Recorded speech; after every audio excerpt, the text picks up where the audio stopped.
Bud Crawford and Errol Spence fighting at 147 or at 154?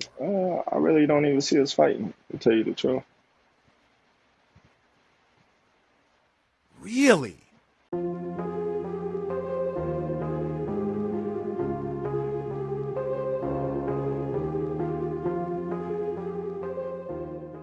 And Terence Crawford is 35 years of age. Errol Spence is 33 years of age, if I'm not mistaken.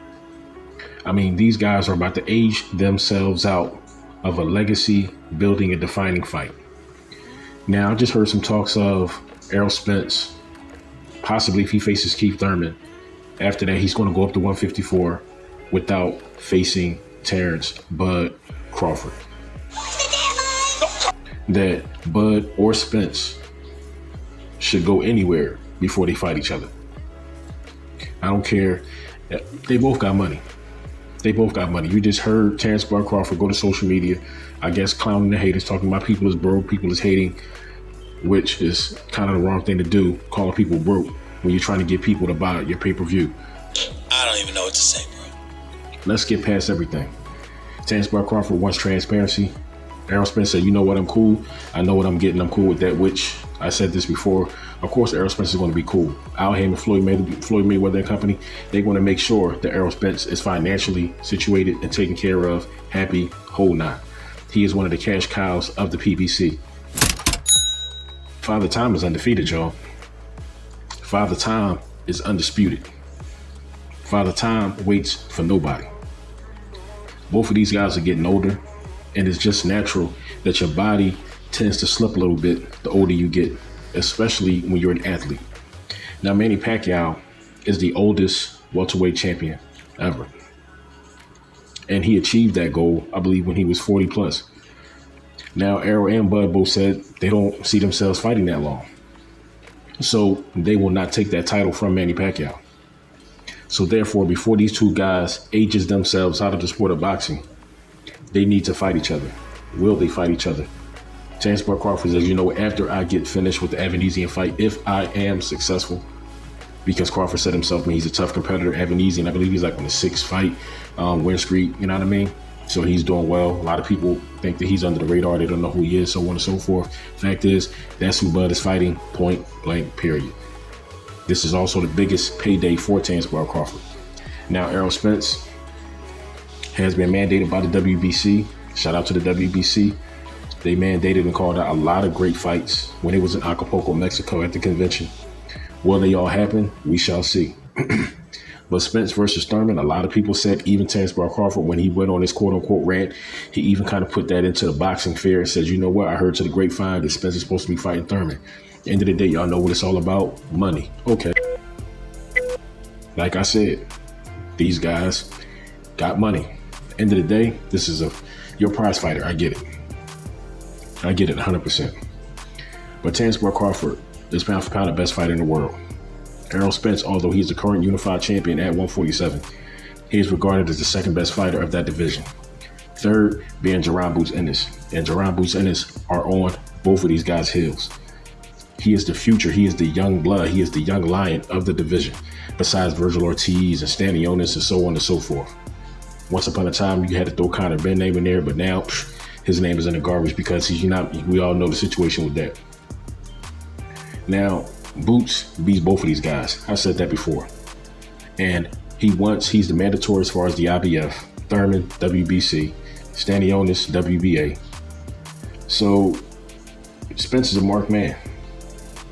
And I think Virgil, I think he's the mandatory for the WBO, if I'm not mistaken. So it's like both of these guys got targets on their back. I mean, these young guys want their shot. And you know what? Truthfully, they deserve their shot. I don't know how Keith Thurman leapfrogged over the rest of these guys in the division, but he did. It's the sport of boxing. Things happen. I told y'all, sport of boxing is like a twilight zone. Strange things happen. I say that to say this, and we're going to wrap this up.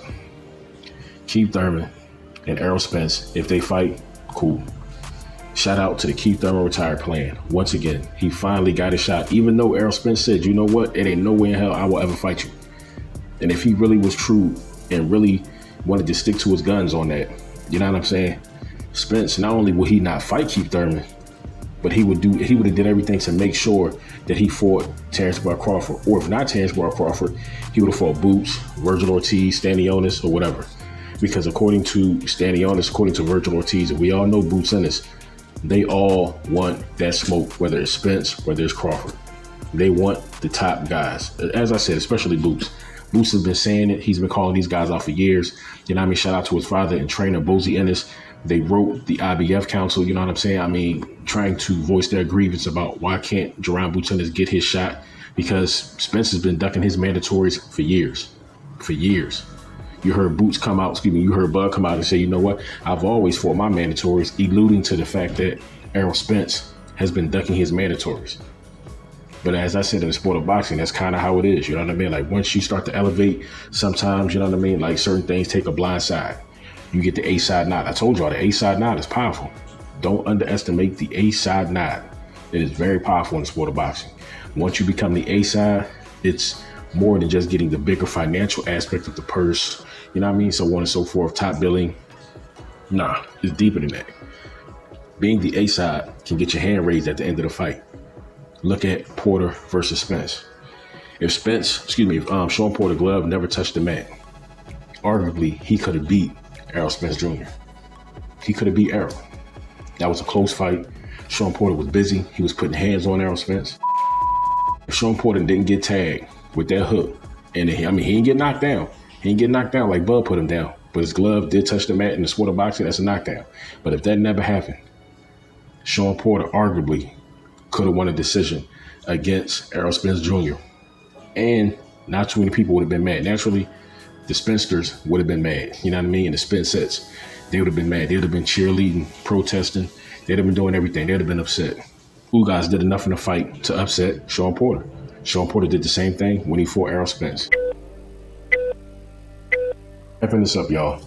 Father Time is undefeated. Father Time is undefeated. You can't put a price tag on time. A lot of people try, but they fail. So Spence versus Crawford, if it happens, which it should happen, that fight should be happening in 2023. I believe 2023 is the limit on everybody's timetables, even Father Time.